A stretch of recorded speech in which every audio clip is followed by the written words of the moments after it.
All right. So, hi everyone. Happy Small Business Week and welcome to BBB Trust Talks. My name is Carla Laird. I'm the manager for community and public relations at BBB serving mainland BC. My co-host and event facilitator is Prerna Sharma, and she is our marketing and events coordinator. Hi everyone, excited to be here. So we are now at our 6th BBB Trust Talks episode, and we have another great chat lined up for you today in our limited interview series. So just to remind our viewers, for the entire month of October, we will be connecting with some of our accredited small business owners across the province, learning about their businesses, hearing about their experiences as entrepreneurs, and the lessons they've had to learn along the way, and of course, finding out more about the teams that support their day-to-day operations. With Small Business Week underway, we hope you enjoy the connections we have lined up and that you will go out there and share these business stories with your friends and families as part of your contribution towards supporting our local small businesses this week. And of course, if you've missed the last few episodes and you want to catch up, you can search Better Business Bureau serving mainland BC on Facebook, Instagram, Twitter, LinkedIn, and YouTube, and you will have an unlimited access to all of the videos.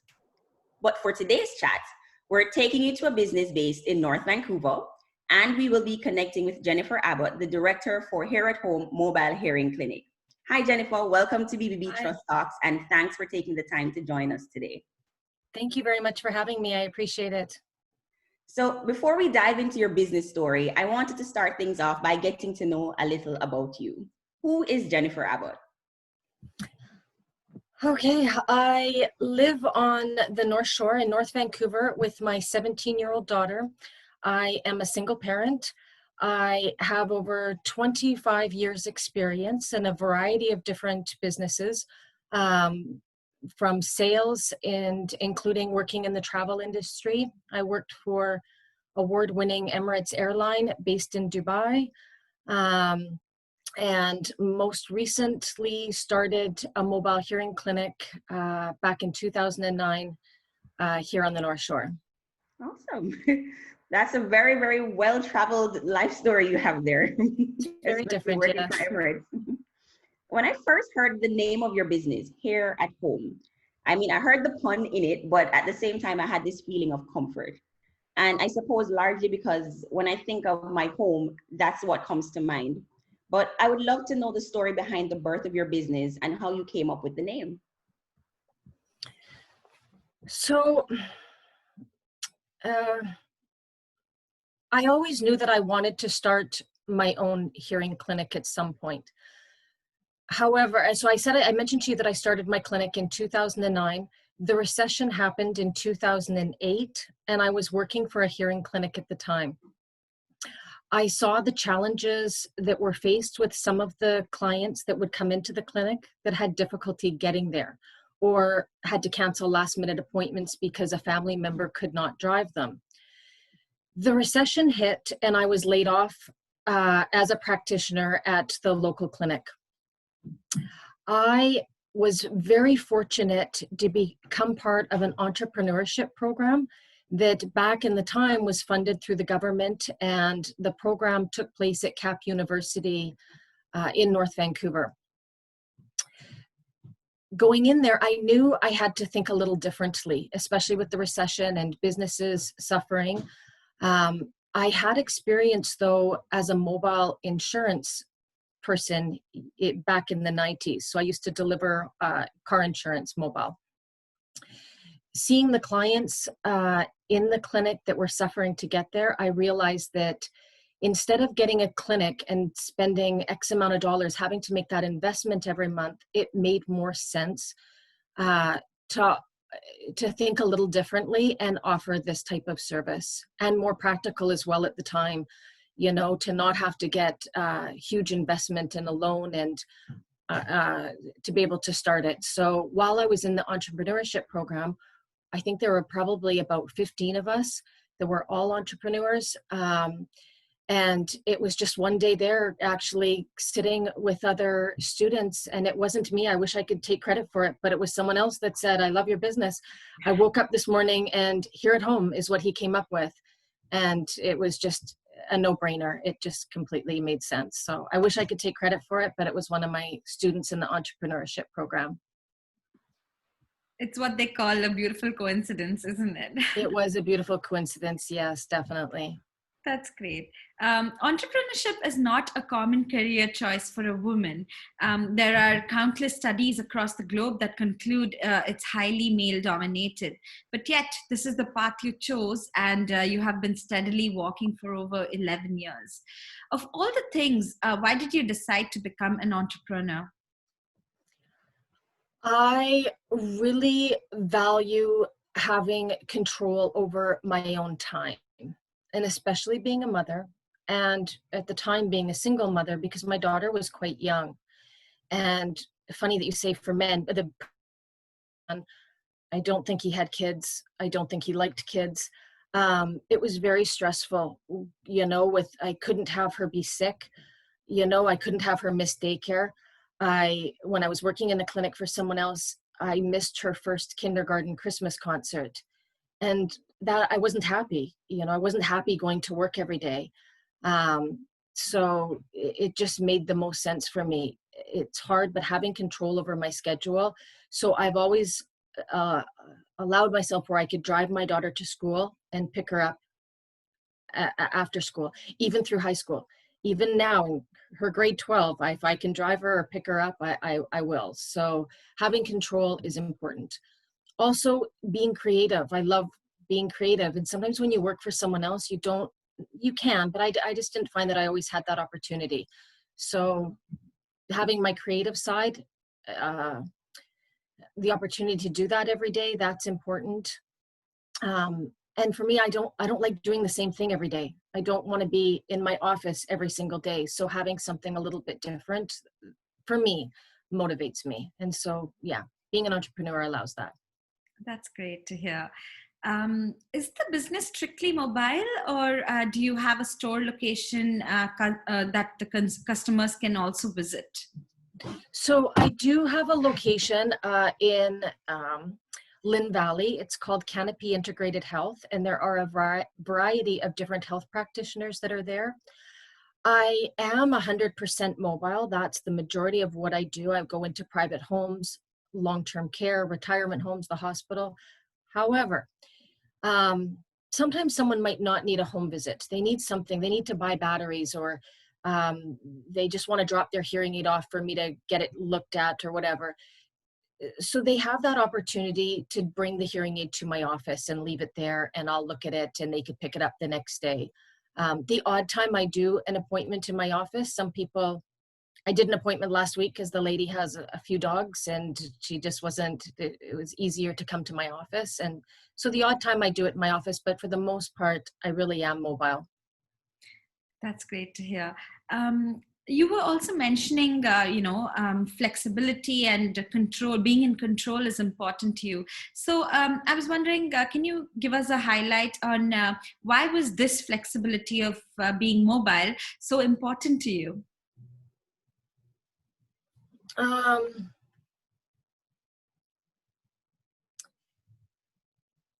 Well, okay.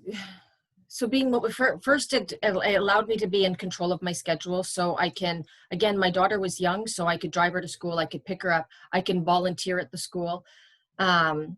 So that was important. And also it was really, at the end of the day, besides that, that's my own thing, but it was a need that was out there. There's a certain demographic that we see right now during the pandemic. They cannot get out, or they're nervous to go out.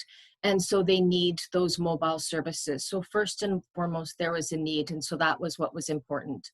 Because I had experience being mobile in another industry, I was very comfortable with it. Okay. Yeah, that's actually a very important thing that you mentioned, being able to reach consumers, especially in this time that are probably uncomfortable going out. They feel safer at home. And so that comfort that connects with home is something that you've used as the foundation for your business and the services that you provide, which is excellent. But, as sure. I just mentioned the products, so I kind of wanted to dive a little into that. Looking at your progression as a business over the last decade and more, if we look at the services and the products that you've offered and even how it has evolved since then, what would you say, has that growth been like? So we're looking at what you offered in the beginning versus where you are now. Well, the products are the same. However, the technology has changed. Absolutely. I mean, the hearing aid technology is amazing. It's forever changing, constantly. We now have rechargeable hearing aids. You can't see them.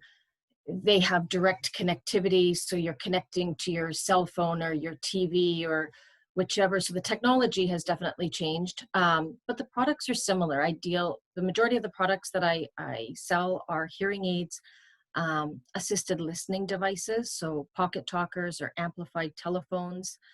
I make custom products as well too. So ear defenders for people that work in noise. We want to protect people. We want to promote and protect people's hearing. So we're going to have hearing loss at some point. You don't want to bring it on any sooner if we don't have to. Custom sleep plugs. So the products haven't necessarily changed. The technology in the hearing aids, the advancement for sure has changed. That's interesting. Also, I'd like to understand, being a woman in business for over a decade is a wonderful accomplishment. But I'm sure it was no walk in the park. What would you say were some of the challenges you have experienced as a female entrepreneur? I would think I'm very motivated, so that helps. You have to be very motivated and very driven.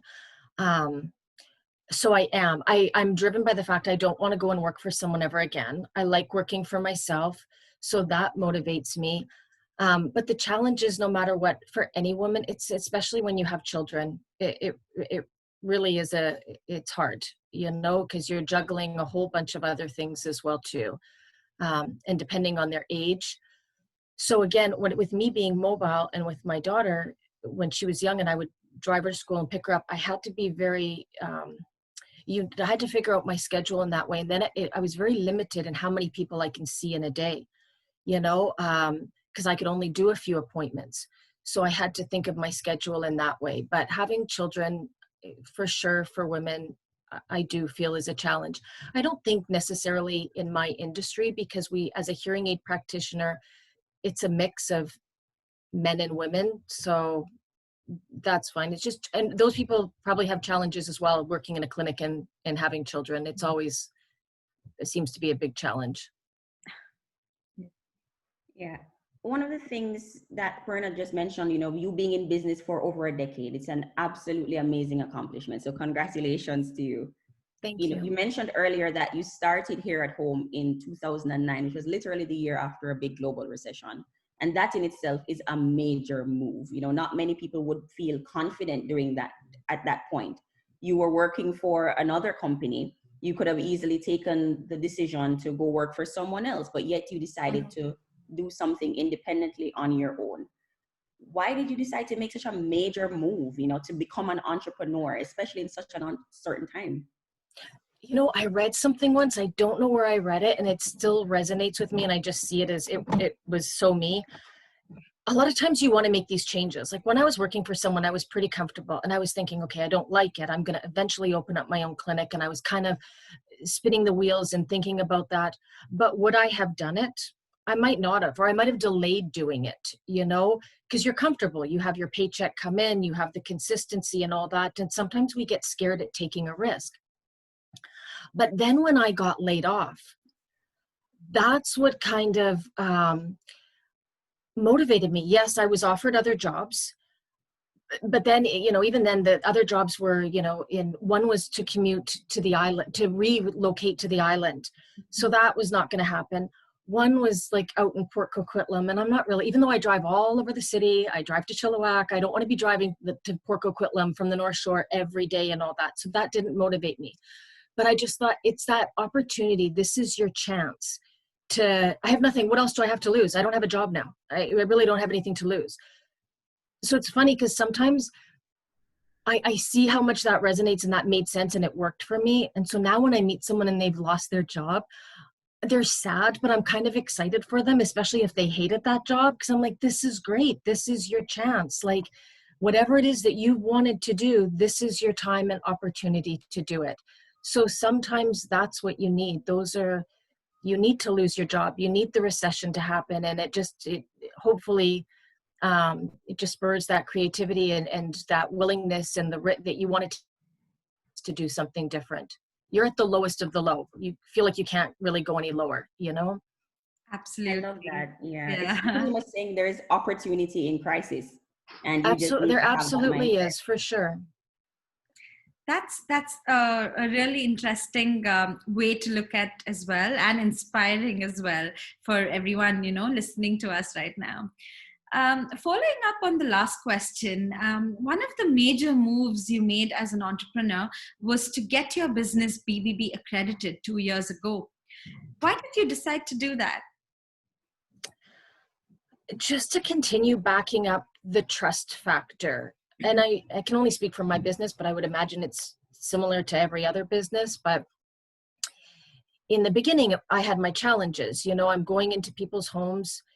They don't know me. There's other bigger, larger hearing clinics around. And people used to ask, oh my gosh, Jennifer, if I buy these hearing aids from you, what if you're not in business next year? Or what's going to happen? Are you going to just disappear? And who's going to help me? So over the years, trust has been huge, and to prove that to people, I have a lot of clients that their family members, I have clients that their kids live in England, or they live in Japan, or they live in the States, and I'm communicating with them, and they don't know me, but they have to trust me to go in and visit with their mom or their dad in their long-term care home. So over the years, anything that can prove that I'm trustworthy, whether it be testimonials that people have written, or with the Better Business Bureau, it's known not anyone can just join the Better Business Bureau just because you want to. If I called you my first year in business, it couldn't have been an accredited business at that point. You have to prove yourself. So it just highlighted the trust, and again, the trust is so important for my clients' families when they don't get to meet me in person. So that's what helps with the Better Business Bureau. I appreciate very much that partnership. Absolutely. Trust is an important factor in anything you do nowadays, right? Absolutely. Yeah, I agree. That's great. Keeping in the line of trust, over the years, you have assisted thousands of people, supported many families through a new process, and interacted with countless others. So by now, you know what trust looks like and what it means for a consumer in this industry, like you were just saying. What are some of the things that are most important for you right now? So right now, well, during the pandemic, again, keeping my clients safe. Like, in some ways, I feel like I've been preparing for this, since 2009. In a lot of ways, I've been set up for it. But trust is huge. I have privileges into long-term care homes because I am considered an essential service. If people can't get out and they can't see their families, they need to hear, because their connection might be through the telephone. So they need to hear their families on the phone. They need to hear the staff, or if they do have those visits outside and they're 6 feet away, they need to be able to hear them. So trust is not just now with the families, it also, and it's always been like this, but I'm really having to highlight it more now, it's also with the care homes and the hospitals.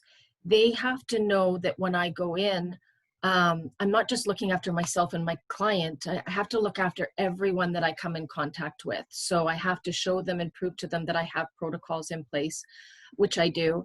So yeah, that's where right now it's the pandemic. The trust is huge, and just showing that I'm keeping everyone safe and keeping them hearing. Absolutely. I do want to dive a little more into keeping everyone safe. It's a big topic right now for consumers. Well, just to give us a little more clarity, are you running the business on your own, or do you have a supporting staff working with you? I run it on my own, but I have a part-time student right now that helps out an hour or two a day, just helping with some of the filing and all of that. But I'm at the point that I am going to need to bring someone on for more hours. Okay, so while you are, the one managing everything on your own at this point, for you going into someone's home, what does that safety process look like? It looks kind of scary when I show up to someone's door, and I usually try to warn them before I go. So I have a full gown that I wear. I have boot covers that I wear. I have a mask and a face shield, and I have refreshed gloves. The PPE is refreshed for every single appointment. So it's not being reused, it's cleaned and refreshed. So yeah, that's what it looks like when I go into long-term care or the hospital. It takes me 10 minutes or so longer to get in because of all the screening and the temperature checks and all that. But for most of the places, they know, like they still do the screening, but they see and they're familiar with me and how I look going in. It's actually normal now. When I go into places, little old ladies will look, you'd think it would scare them now, but they're so used to it. They're like, good morning. And it's kind of our new normal, unfortunately. Yes, it is. Yeah, and you'd rather look all protected and, know that they can feel safer around you rather than, you're not wearing any of the protective, gear, right? So it's true. And usually when I warn people on the phone when they call and I just let them know that this is, what I'm going to look like, everyone is appreciative. And that's what they want. They want to see me there. And the harder ones can be for dementia patients when that can be a little scary for them. That's the unfortunate thing. But yeah, for the most part, when people call and I warn them about that, they're appreciative. They're taking things seriously as well. I'm glad you highlighted this for us and for our listeners as well. Now, another big part of trust for consumers is knowing that businesses will do their best to care for, like we were just talking about, and support the communities they operate in and serve. How does Here at Home contribute or give back to the community? So for many years, I had to stop a few years ago, or last year, but for many years, I volunteered at almost all of the retirement homes on the North Shore, and I would go in and clean hearing aids for the residents. I'd offer an hour at each home, sometimes a little bit longer every month. Now I go to 2 places. However, I volunteer and do community talks. So if I can, it's harder now. I've offered to do it on Zoom for healthcare workers, but I try to push the education more. So going into the hospital or long-term care and offering the care aides and the nurses some tips and tricks on how to help them look after their clients' hearing aids. So yeah, I do that. The last big thing I did a long time ago, which was fun, but it was way too much work to do, but I organized a senior flash mob here in North Vancouver. So we had over 200 of our local seniors participate in a flash mob that I put together. And yeah, they were on the local news. So that was a big community event thing that I did, but I haven't done anything that big in the last little while. Yeah, the flash mob sounds exciting. It was fun, yeah. For the most part, it's just offering educational services to the healthcare workers working with seniors in the facilities here on the North Shore. That's good, yeah. Well, I mentioned it earlier, but we're currently promoting and celebrating Small Business Week in Canada. And here at BBB, we've been sharing with the public how much of a negative impact many of our small businesses have had to endure because of the pandemic and how they can actually offer support. But as a business owner right now, considering everything you've seen in your own business community and possibly things that you yourself have had to go through, why is it important that people invest in and support BC's local small businesses? Well, okay, for obvious reasons, it's important for our economic growth. However, again, I think I'd like to hope that, and I do believe a lot of people saw the difference a small business makes during the pandemic, during the height, during the lockdown. For example, these are small businesses that are there helping one another. And you think of the lockdown and you think of the essential workers working in the hospitals, and you small businesses like coffee shops or restaurants or that were suffering themselves, yet volunteering their time and their product to bring coffees or bringing meals to the essential workers, or making PPE, doing whatever they could. It wasn't the people from Amazon or the big companies that were there doing that. It was the small businesses within the community that were helping one another. And I do think that that's what we've always known this, but it was really proven and highlighted the importance of our small business in the last 7 months, I feel. Oh, you're absolutely right. I mean, we saw how the entire community came together as well. Following up on the last question, is there something specific that consumers can do this week to support the small business community?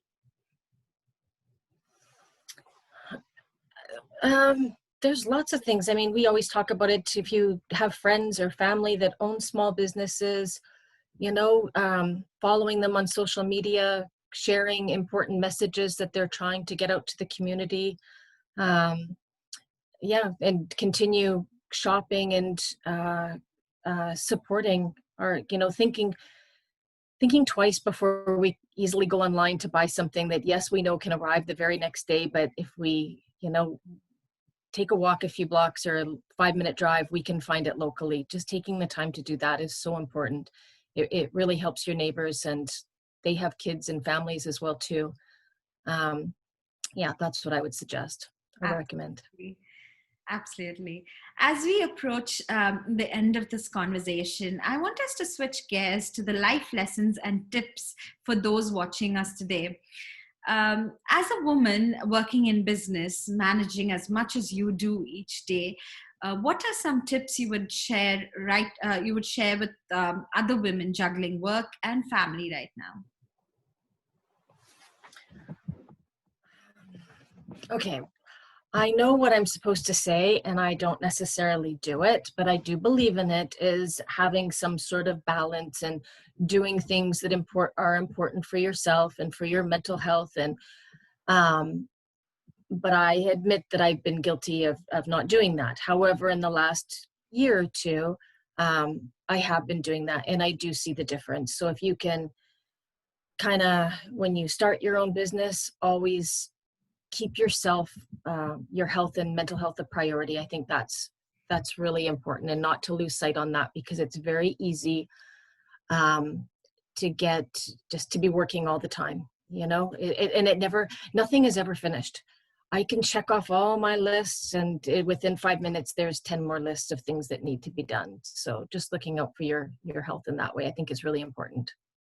Yeah, it's not easy, but I think the important thing is to strive for that, even if you're not hitting it right now. Because I think I'm failing when it comes to that. But you're right. We should at least strive for it.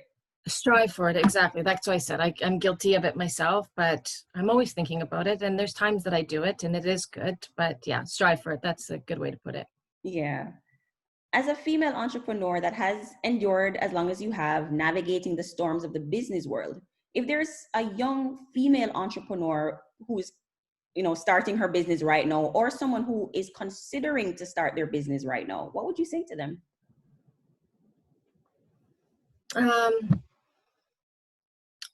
Well, I get excited when I hear people want to start their own business, like probably overly excited.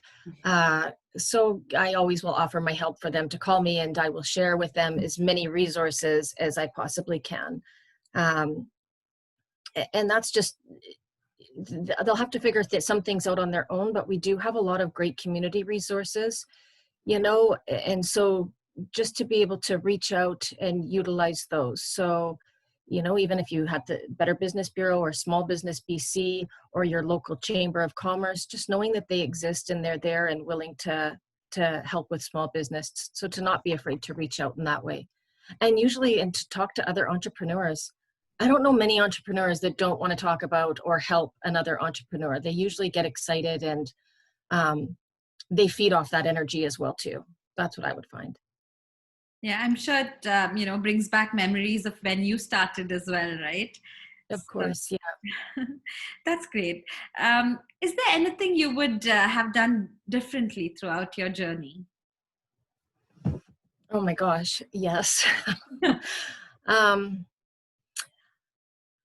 yeah, I think, okay, my big thing that if I were to say regrets within my business that I wish I did is in the beginning when you start out, things are pretty quiet.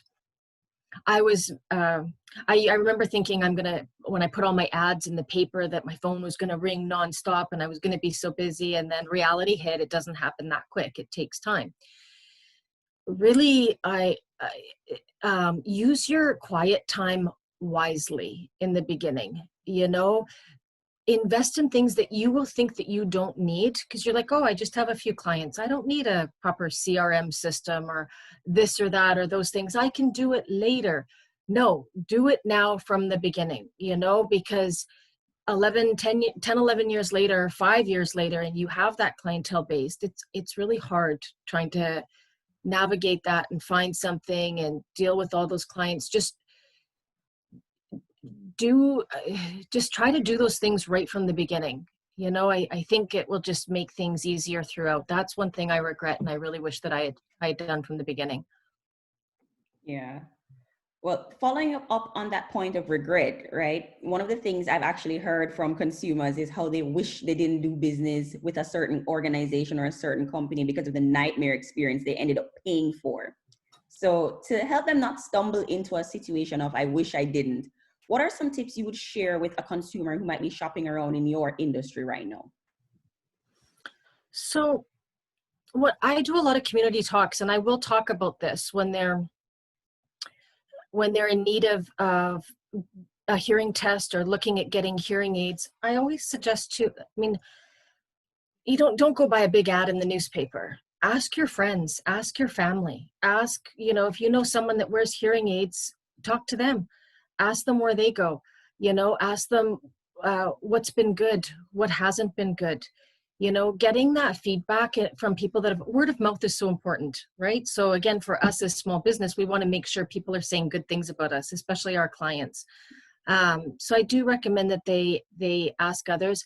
With a clinic, though, I do recommend that they stay close to home. If they're physically able and they're going to go to a clinic, if their good friend says, oh, I go to this clinic, but it's, whatever, half an hour drive away or an hour drive away, I'm sure it's wonderful, but I'm sure that person has lots of opportunities in their own community, because as they get older or they're not able to drive as much, or the convenience that all of a sudden it's pouring rain and those dark rainy days we get in Vancouver, yes. You don't really want to drive too far.